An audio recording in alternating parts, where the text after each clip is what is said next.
Bless you, and good afternoon. Okay, just have one thing at the top to get us started. President Biden has made clear that the United States is prepared to provide any and all types of aid to the people of Turkey and Syria in response to the ongoing humanitarian crisis there, and we continue to take steps to do so. I'm sure you all saw during the Super Bowl yesterday to donate to earthquake relief efforts, and I want to point out some resources just for that. There's a page on USAID's has a list where they have a list of vetted organizations responding to this crisis should individuals want to contribute. You can find that at cidi.org. In Turkey, our urban search and rescue teams continue their efforts assisting in live rescues over the weekend. We also continue to support the Turkish teams on the ground. U.S. military helicopters are providing critical lift for U.S. and international responders. Our teams also continue to conduct structural damage assessments of buildings with the hope of being able to clear as many as possible.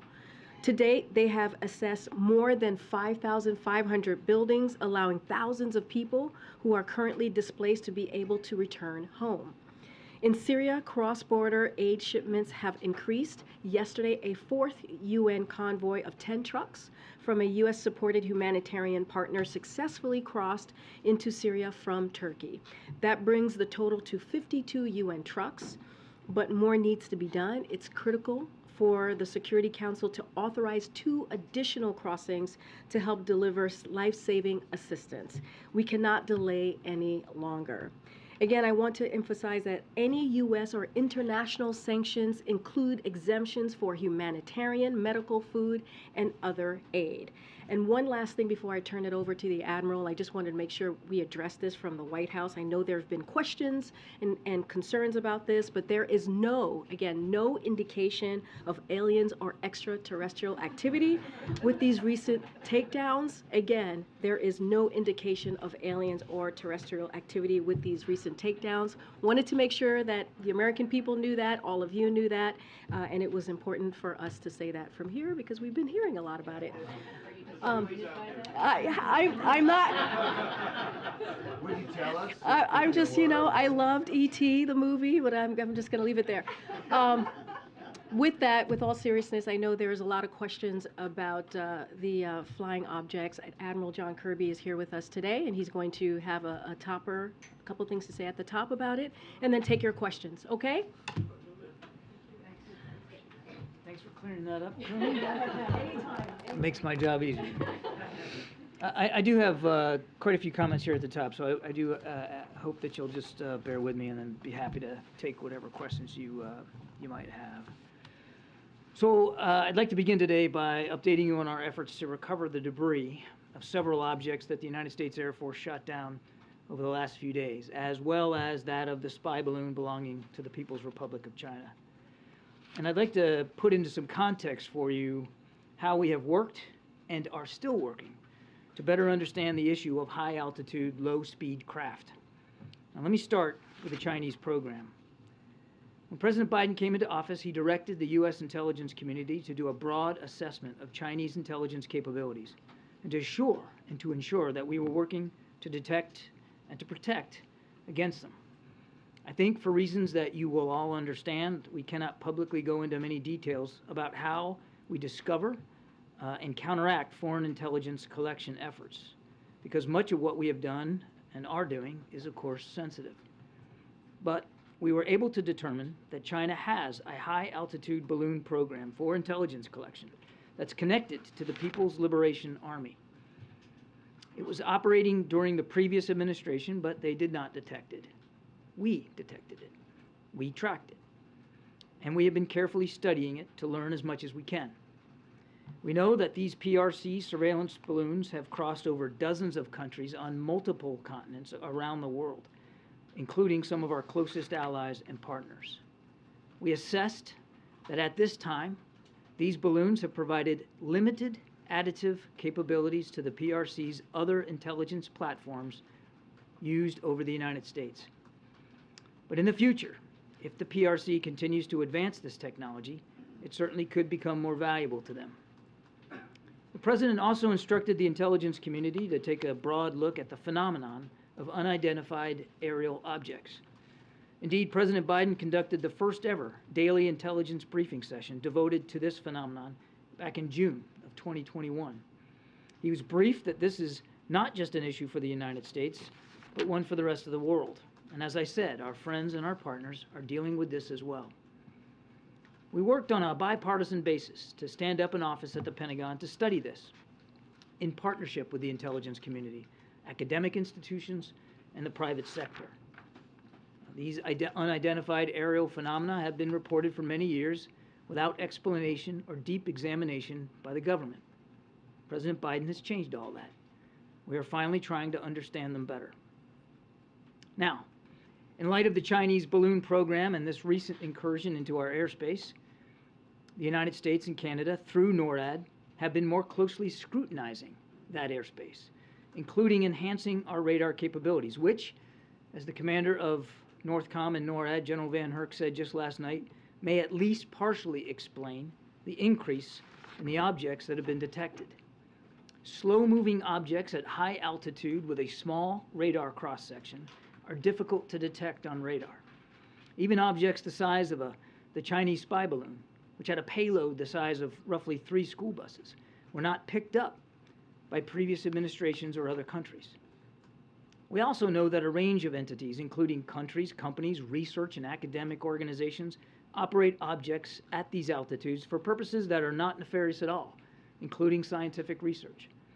That said, because we have not yet been able to definitively assess what these most recent objects are, we acted out of an abundance of caution to protect the security, our interest, and flight safety. In Saturday's case, we acted in consultation with the Canadian government, the President speaking personally with Prime Minister Trudeau. The spy balloon was, of course, different because we knew precisely where that was. As we have said, we do not assess that these most recent objects posed any direct threat to people on the ground, and we are laser focused on confirming their nature and purpose, including through intensive efforts to collect debris in the remote locations where they have fallen. In each instance, we have followed the same basic course. We assessed whether they posed any kinetic threat to people on the ground. They did not. We assessed whether they were sending any communication signals. We detected none. We looked to see whether they were maneuvering or had any propulsion capabilities. We saw no signs of that. And we made sure to determine whether or not they were manned. They were not.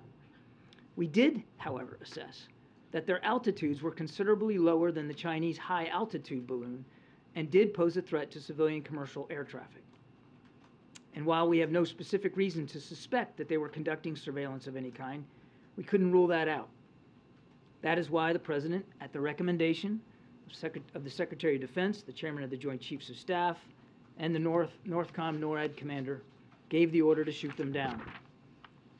These missions were completed successfully and safely. Efforts are actively underway right now at all sites to find what is left of those objects so that we can better understand and communicate with the American people what they are. I think it's important to remind the objects in Alaska and Canada are in pretty remote terrain, ice and wilderness, all of that making it difficult to find them in winter weather. The object over Lake Huron now lies in what is probably very deep water. So outside of recovery operations, what are we doing? Well, first, we are continuing to monitor. There are no active tracks today, but the professionals at NORAD will continue to do their important work. Secondly, we are consulting with allies and partners on the challenge of identified aerial phenomenon and how we can all work together to deal with that challenge. The President has directed the Secretary of State, Secretary of Defense, and the Director of National Intelligence to engage with their relevant counterparts to share information and to try to gain their perspectives as well. Again, this is an issue that affects everybody around the world. Third, we will continue to brief members of Congress and relevant state leadership on what we are doing and what we learn. The President has made this a very top priority. We have, over the course of just the last few days, and certainly over the course of last week, reached out to inform and brief members of Congress and relevant state governors of the operations that we were conducting and of the recovery operations that are underway. We've also kept Congress briefed generally on this issue of Chinese surveillance balloons, including classified briefings last August. And last week, administration officials provided classified briefings for all senators and all members of the House of Representatives on the PRC surveillance balloon. We fully expect and anticipate and support the ability to continue these briefings in the days ahead. And fourth, the President, through his National Security Advisor, has today directed an interagency team to study the broader policy implications for detection, analysis, and disposition of unidentified aerial objects that pose either safety or security risks. Every element of the government will redouble their efforts to understand and mitigate these events. And I'm happy to take some questions. John, if the objects don't pose a military threat and they don't pose a threat to anybody on the ground, why shoot them down? Particularly because the military is routinely monitoring radar blips.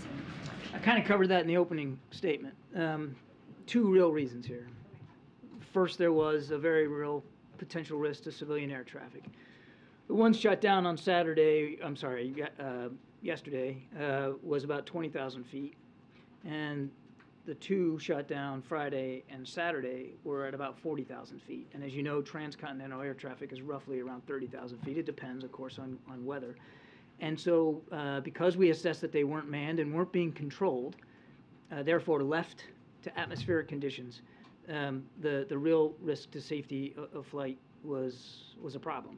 The second purpose, and I talked about this earlier too, was even though we had no indications that any of these three objects were surveilling, we couldn't rule that out.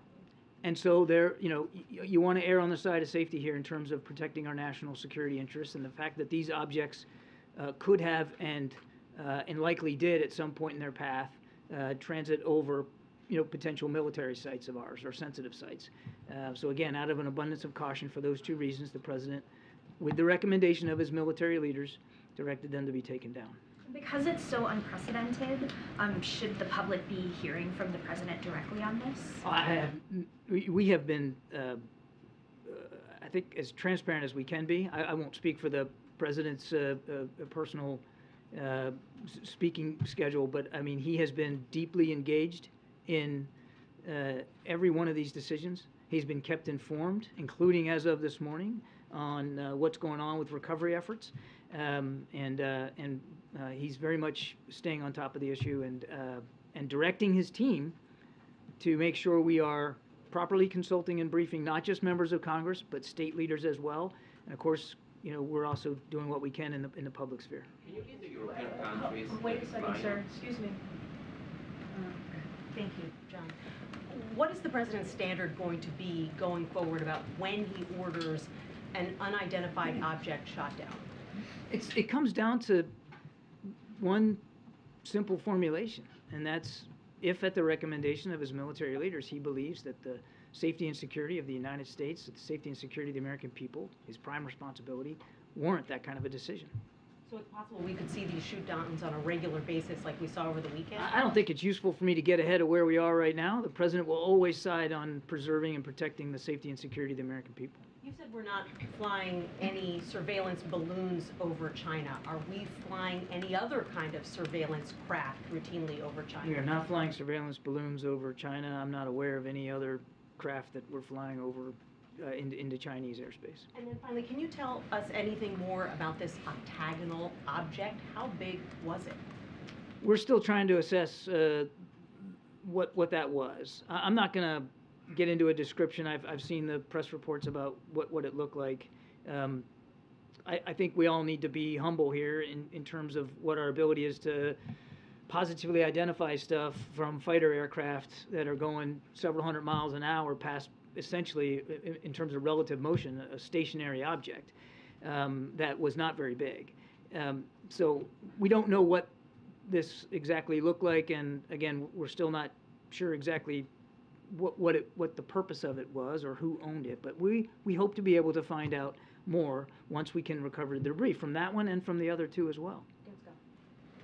Just a few minutes ago, Prime Minister Trudeau said that there's some sort of pattern to the objects over the last few days. Is that something you can elaborate on, what sort of pattern the White House has seen? I'm not familiar with the Prime Minister's comments, so I don't know if I should take a swing at that. I would just tell you that, going back to what I said before, these objects were not being maneuvered. They did not appear to have any self-propulsion. So the likely hypothesis is that they were being moved by the prevailing winds.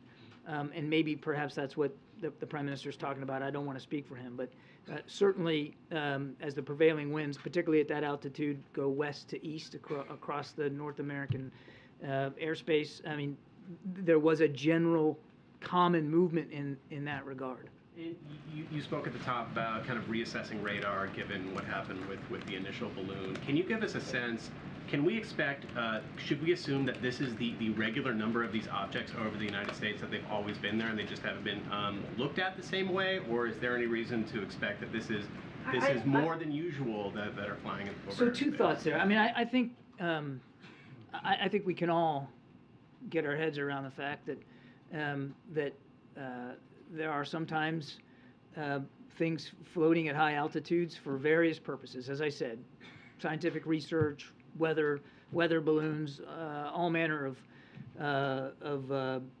innocuous craft can be aloft at high altitudes. I don't think that that's necessarily unusual here. It's difficult for me to say exactly what you can expect going forward. One of the reasons that we think we're seeing more is because we're looking for more. As you heard General Van Herk mention last night, they have modified the filters and the gains, as we call it, of the radar capabilities to look more discreetly at high altitude, small radar cross section, and low speed objects. And so if you do that, anybody that's operated a radar will know you can set the parameters, and if you set the parameters in such a way that to look for a certain something, it's more likely that you're going to find a certain something. Given all you've discussed here and the actions the administration is taking and what people have learned, Chinese spy balloon this year and previous years, these unidentified objects that we shoot down, they might have a question. When it comes to these higher altitudes, are America's borders secure? The president takes, as I said earlier, he takes our national security extremely seriously. He has no higher responsibility than the safety and security of the American people. And I don't think you need to look any further, quite frankly, than the decisions he's made in just the last week to 10 days to evidence that. But it feels like he's plugging holes. Like these are vulnerabilities that we are discovering in real time. You're making an assumption there that I don't know that the analysis will actually bear out. Got Brian in the back. Thank you very much. The president gave the order to shoot down the object over Lake Huron yesterday.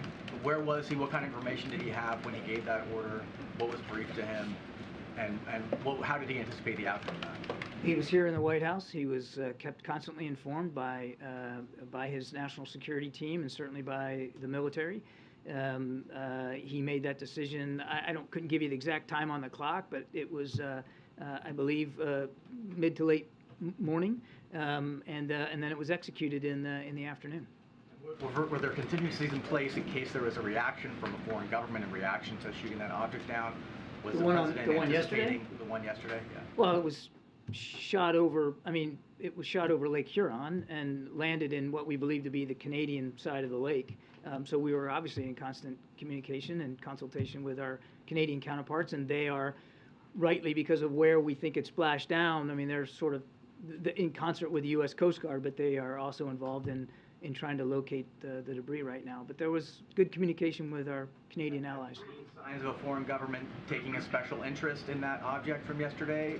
No. Or reacting in an unusual way? No. Good. SB in the back. Yeah, thanks.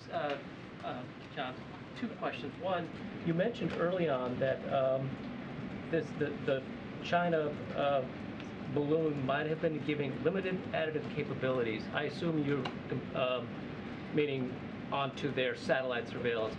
Can you specify what exactly it's getting from a balloon that they're not getting from orbiting satellites that go over us like dozens of times? With the caveat that we haven't fully recovered everything, though we have recovered some things from the bottom of the Atlantic, and we're analyzing that. But with that caveat that we don't know exactly what this balloon was surveilling or what its capabilities were. So just in general, and that is an important caveat that I'd like you to remember. When you are at a lower altitude than space, you could perhaps get a better fidelity of imagery, for instance, of things on the ground. When you are not moving at the speed of a satellite, and therefore, only getting seconds over a site, when you can maneuver left, right, slow down, speed up, like this thing could, then you can loiter. If you can loiter, you can soak in a little bit more. You can spend more time over a sensitive site. Some of their satellites are in geostationary orbit. I mean, they're just sitting there gathering signals intelligence, right? So what is the benefit? I mean, is it just to see what kind of fidelity? We're going to they're learn missing? more. I'd rather not go into any more detail than that right now. We're going to learn more. And frankly, I think that's a terrific question you should be asking Beijing. And one last one. You said that the other objects shot down were not able to transmit, or were not transmitting signals, that they did not have any propulsion. Did the China balloon, did that have any, was it emitting signals back? I'm not going to go into more detail about the capabilities of that. We are going to be studying it and analyzing it. There is no question in our minds that that system was designed to surveil, that was an intelligence asset. I'll leave it there.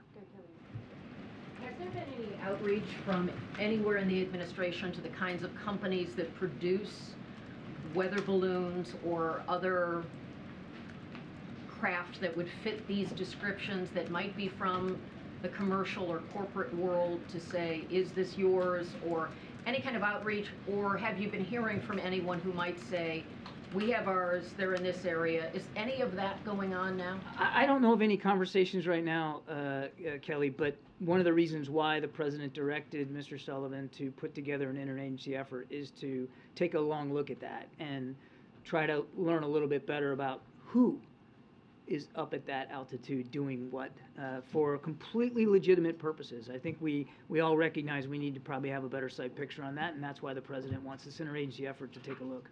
And what kind of intelligence might be happening in terms of the diplomacy that's going on or whatever, if these are state-owned?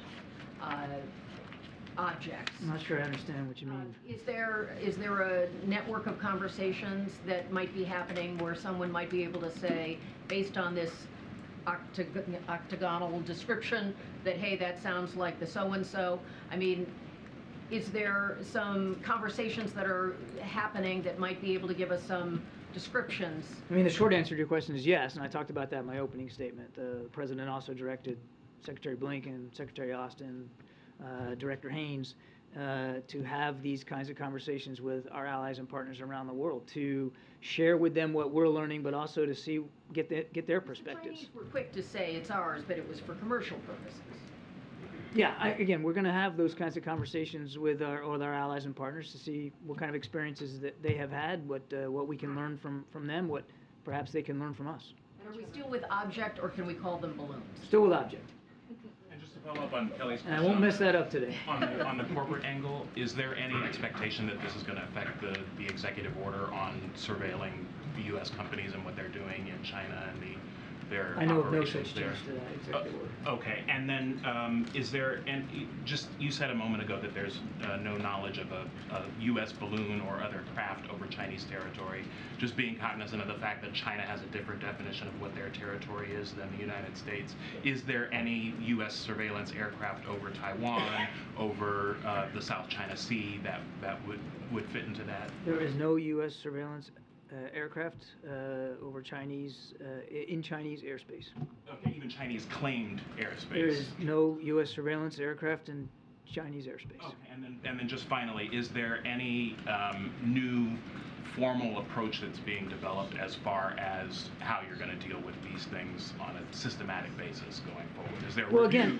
again, that's exactly what the president wants Mr. Sullivan to run, as a process, an interagency process, to help us, as I said in my opening statement, get around the policy implications here, and whether or not there needs to be any policy changes going forward.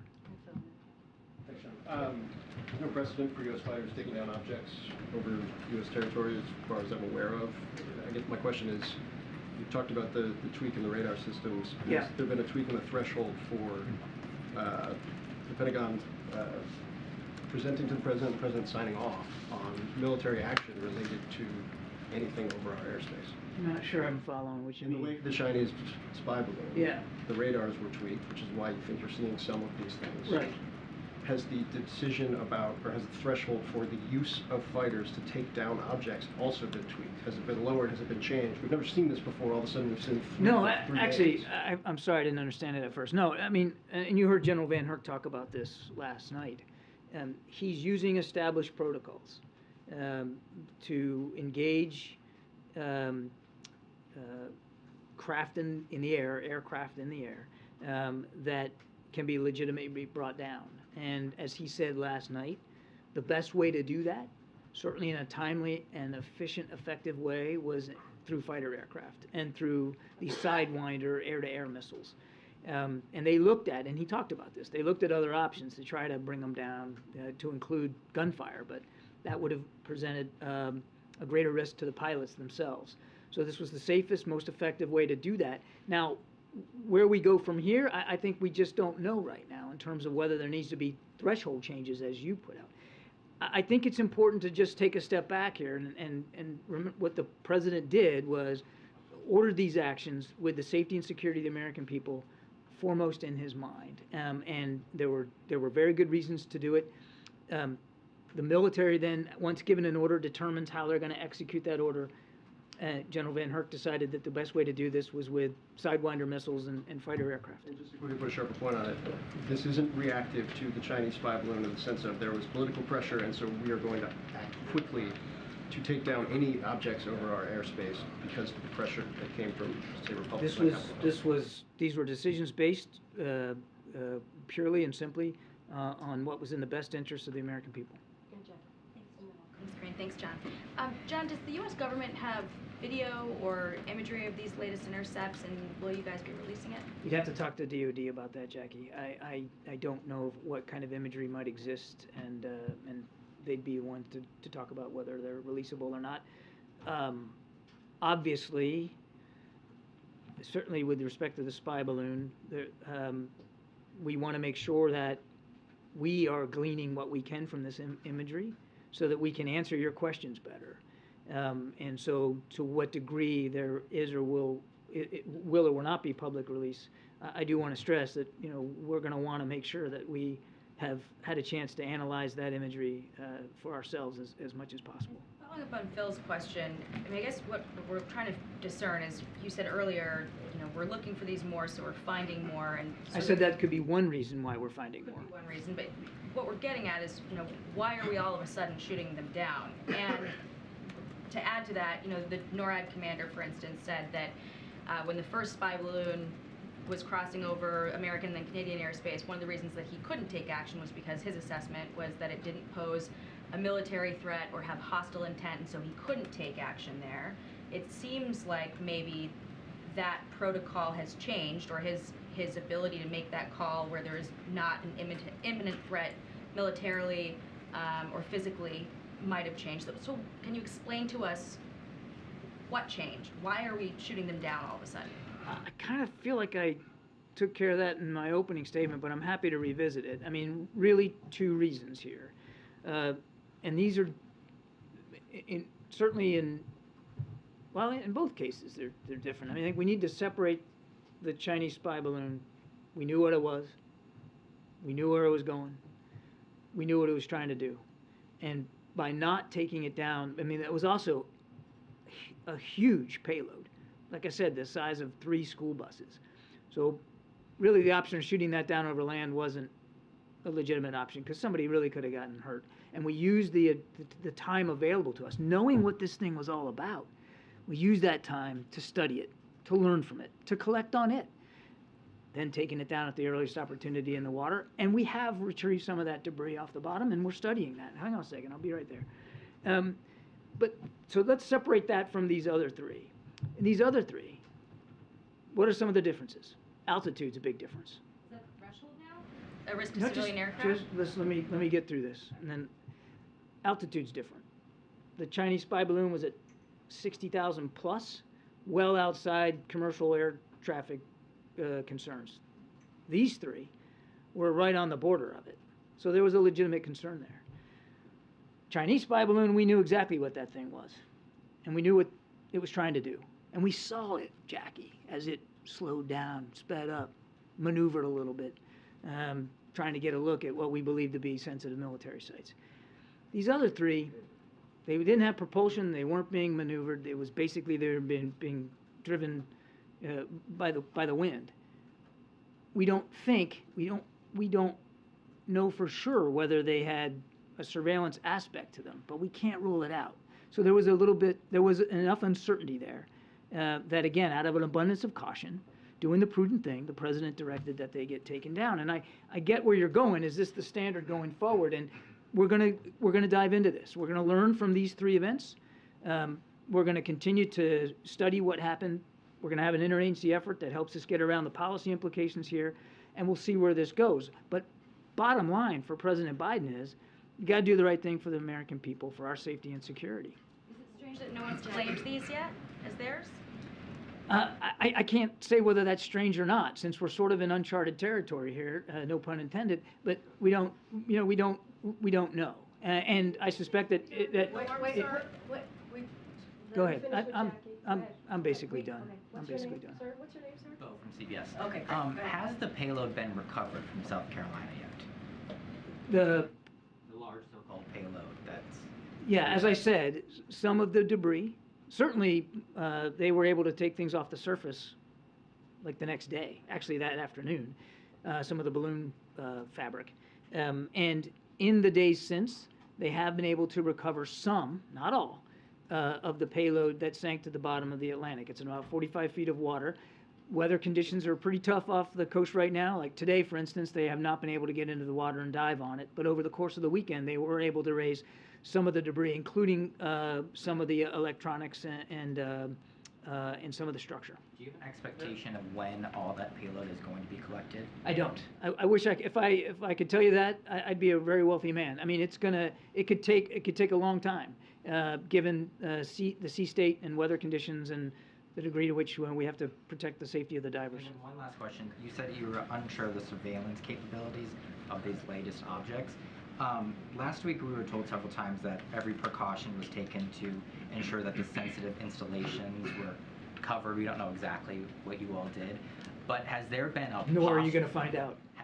Well, has there been a posture change nationwide regarding all of these sensitive sites? If you're proactively, if you're, let me just put a fork in this. If the implication is that there's some sort of blanket now security policy for every base on the continental United States, the answer is no. We do have protocols, particularly when we know that surveillance is going to occur, like in the Open Skies Treaty with Russia, for instance, when all that's scheduled and laid out, and when you know that there's going to be an open skies flight by Russia, you take the appropriate actions, and that's what we did in the case of the Chinese spy balloon, and we'll always do that. I will never talk about what precautions we're going to make at any given base at any given time, but we always do what we need to do to protect our nation's secrets. I won't talk about it any more than that. Okay, we have to move on. Way in the back. Thank Way in the you. back. Me? Thank you very much. No. Iraq's? Right there. Okay. Admiral, you started the briefing by talking about the president's involvement in this, the report from ODNI recently that goes over this. In that ODNI report about unidentified aerial phenomena, it says there were 247 unidentified aerial phenomenon reports since March of 2021, some of which have, quote, demonstrated unusual flight characteristics or performance capabilities. So can you say why the president just recently, within the last couple of weeks, started ordering some of these objects to be shot down, and why there weren't any orders throughout 2021 or throughout 2022? It's very simple. It comes down to what sort of safety and security threats and risks we're talking about, and also it comes down to a lot to our ability to track, detect, and engage. Having come from the Pentagon, I can tell you that some of these UAPs, while we may not be able to know what each and every one is doing, some of the big concern there was that many of those reports were happening around our training ranges, were happening around air training ranges. So combat pilots were seeing these things, and there was a potential impact to the safety of flight of our pilots. But you may not have but a fleeting moment on some of these things to see it. And so it's different. In these cases, we had time to detect, time to analyze, time to engage, time to make those kinds of decisions. But it all comes down to safety and security, first and foremost. So is the time, though, is a matter of capability? We have better capabilities now than we did back We are then? certainly improving our capabilities now, and as I said, the president has directed the national security team to dig into this deeper from an interagency effort and to see what, if other improvements might need to make. I mean, look, just by adapting the way the radar parameters are set, we have improved our ability to detect. And again, I said that could be one reason why we're seeing more. Thank you so much. So you said that the debris fell on frozen waters or in remote areas, and these are also not huge objects, and they were shot down by missiles. So how optimistic are you that you will be able to collect enough debris to really get an idea of what these objects were? We won't know until we get on site to see. How much damage was done, not just by the missile strike, but by the fall from a very high altitude, and as you said, in one case on sea ice. So we'll just have to see. Yeah, thank you, John. Does Secretary of State Blinken plan to meet with his Chinese counterpart this week at the Munich Security Conference? I'd refer you to the State Department for the Secretary's schedule. I don't have visibility on that. Okay, and have you been able to, what have you been able to learn more, or not you, but the government, since these objects were shot down? I mean, you just alluded to the fact that that you've not been able to get on site yet. I mean, has there been any additional information since one was shot down Friday and then over the weekend? Because these are just happened over the last few days and we haven't found the debris, there's there's still a lot more we expect to be able to learn. And I think once we can get to the debris, and I'm not forecasting how easy that's going to be. They all three have fallen into some pretty remote, difficult areas to reach. But we're going to do everything we can to find them, and that will tell us a lot. Since I know you didn't ask about this, but in the case of the Chinese spy balloon, we have been able to recover some debris and some of the electronics and even some of the structure from the bottom of the Atlantic, and that will also tell us a lot. And we're learning from it right now. No, we gotta get everybody. No, everybody. Guys, Chinese spy balloons have been flying over U.S. military. When do you think that you'll have all the debris, or outside as much the US. debris as you can get from all the sites? I'm sorry, when do we think When do you think you'll be satisfied that you've gotten as much debris as you can from all the sites? I wish I could give you a date certain on the calendar. I can't do that. We're working to surveil them right now. In fact, there's an Navy P-3 that's flying over the site in Alaska. The Canadians are in charge, obviously, of the one in the Yukon, and now the Coast Guard is in Lake Huron working with the Canadian Coast Guard to do the same thing there. So we're working this as hard as we can, and we will keep you informed as we learn more. As I'm telling today, divers in the water over the weekend. We have recovered debris off the coast of South Carolina. We'll keep you informed. Will you brief Congress this week? There have been briefings as early as late last week, and we do fully expect that there will be additional briefings this week, perhaps even later today.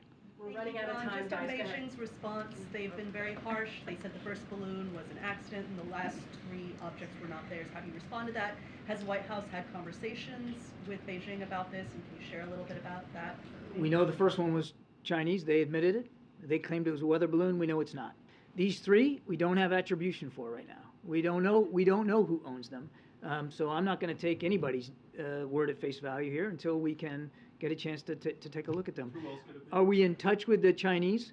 We have an embassy in Beijing.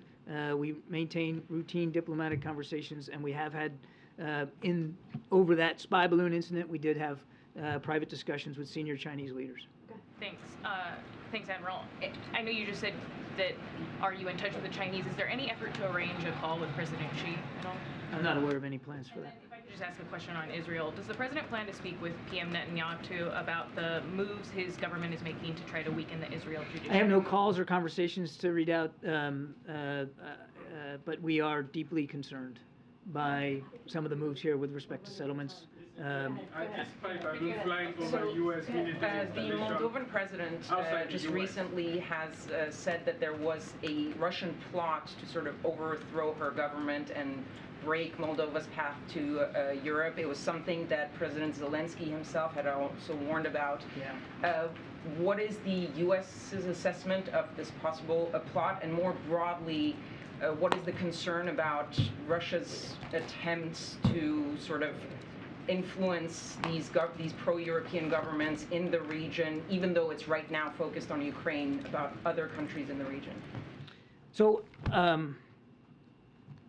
what I'll say about that is deeply concerning reports, certainly not outside the bounds of Russian behavior. And we absolutely stand with the Moldovan government and the Moldovan people.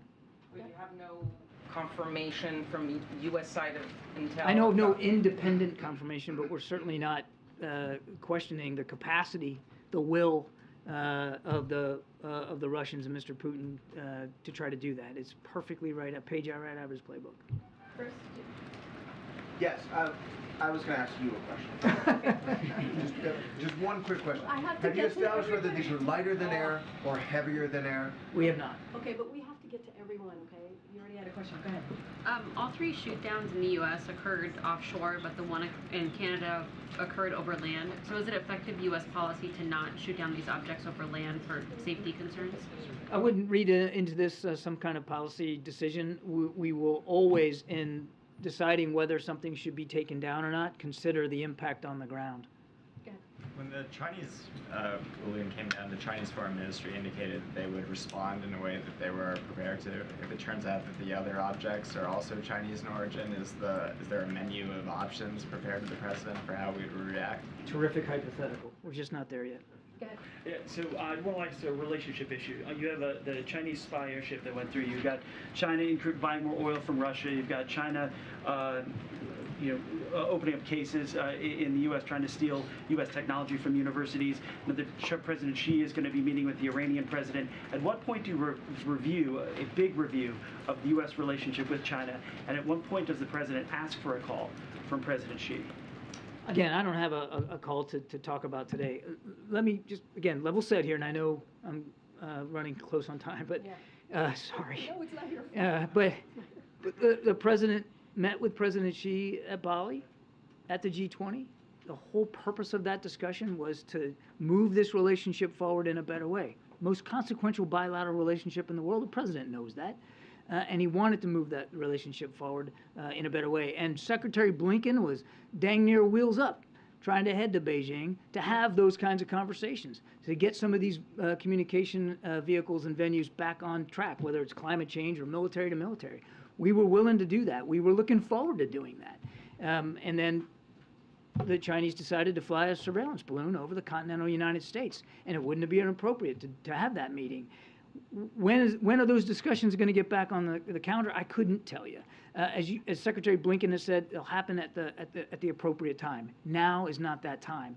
It doesn't mean, and people shouldn't take away from this, that all communication has been severed between the United States and China, that Beijing and Washington aren't talking. We still have an embassy there. We still have an ability through Secretary Blinken's good offices to communicate with senior Chinese leaders. Unfortunately, the Chinese military is not interested in talking to Secretary of Defense Austin, but there are still ways to communicate. And the president would tell you that now's exactly the time to at least preserve some of those lines of communication so that we can avoid miscalculation. Has it set back the relationship? What's that? Has this list of things set back the relationship? It has certainly not helped us move forward in the way that we wanted to move. All right, last question in the back, and that's going to be the last question for the briefing. No, sir. No, sir. No, right here. James, okay. Me? Oh, thank you. Last Friday, you answered my question about President Biden's message during his trip to Poland. But I'm wondering why he specifically chosen Poland for this trip, since so many countries are helping Ukraine, and he visited Poland 11 months ago. The president's really looking forward to this trip. Certainly not lost, I'm sure, on any of you that it's timed around what sadly is going to be a year of war in Ukraine. Poland has been a strident ally, a tremendous supporter of Ukraine, and a generous host, not only to American troops, but millions of Ukrainian refugees who have fled there in safety. The Poles are, pardon the pun, but they're punching well above their weight, and we very much appreciate all the support. The President wants to thank President Duda in person. He wants to thank the Polish people in person. He wants to make broader points about how it's important for the kind of courage and unity we're seeing out of Poland and so many NATO allies continues sadly into what will now be a second year of war. What's the message to the people of Poland? Okay, James, thank you very much. We actually have to end the briefing. Thank you, Karine, and thank you, Admiral. Naturally, I have two questions. One on the unexplained aerial phenomena, and the second will be on the Russia-Ukraine war. My understanding is that the top officials of the Pentagon, when asked explicitly if they were ruling out any kind of extraterrestrial presence, said they weren't ruling anything out, and yet at the beginning of today's briefing, albeit with her usual winning smile, Ms. Jean-Pierre seemed to rule out any extraterrestrial activity.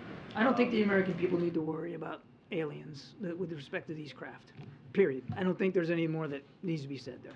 On the Russia-Ukraine war, as we approach the anniversary, in the days immediately after the commencement of the conflict, we heard from senior U.S. officials such as the CIA director in congressional testimony that President Putin had been observed by U.S. officials to have constricted his decision-making circle during the pandemic, that he was making erratic decisions, and these were seen to have played out in what happened on the battlefield. As we approach this year anniversary, what do we observe about President Putin's decision-making now, the caliber of his decision-making, and also his grip on power in his own country? Has any of that changed over the course of the year? I can't speak to the way Mr. Putin gets advised and how he, who's advising him and what they're saying. I couldn't begin to get inside Kremlin decision-making processes. Clearly, Mr. Putin is not making good decisions. Shouldn't have invaded in the first place. This is a country that posed no threat to anybody, let alone Russia. Clearly, he hasn't made sound decisions, nor has his military, with respect to their performance on the battlefield. They're still suffering some of the same problems they were a year ago. Logistics, sustainment, integration of joint fires, manpower personnel, unit cohesion. I could go on and on.